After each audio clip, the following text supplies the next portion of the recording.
కూటమి ప్రభుత్వం రైతులను చిన్నచూపు చూస్తోందని మండిపడ్డారు పశ్చిమ గోదావరి జిల్లా వైఎస్ఆర్సీపీ అధ్యక్షుడు ముదునూరు ప్రసాద్ రాజు.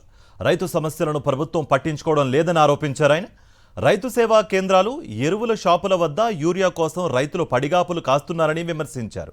ఈ నెల 9న యూరియా కొరత, రైతాంగ సమస్యలపై నిరసనలకు వైఎస్ఆర్సీపీ పిలుపునిచ్చింది.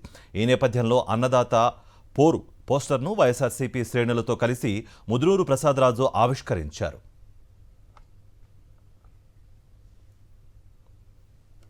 ఇప్పటికే వైఎస్ఆర్ కాంగ్రెస్ పార్టీ ఈ ప్రభుత్వం రైతులకు ఇచ్చినటువంటి హామీల్ని, రైతులు పడుతున్నటువంటి ఇబ్బందుల్ని పట్టించుకోవటం లేదు అని ఇప్పటికే 2-3 సార్లు రైతు సోదరుల తరపున వైఎస్ఆర్ కాంగ్రెస్ పార్టీ ప్రభుత్వం మీద ఒత్తిడి చేయటం జరుగుతూ ఉంది.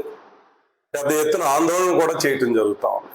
మరి ఈరోజు ప్రధానమైనటువంటి సమస్యల్లో రైతాంగం ఈ ప్రభుత్వం చిన్నచూపు చూస్తూ ఉంది రైతాంగ సోదరుల మీద. గతంలో వ్యవసాయం దండుగా అన్నటువంటి ముఖ్యమంత్రి పరిపాలన మళ్ళీ ఈ రోజున కొనసాగుతూ ఉంది.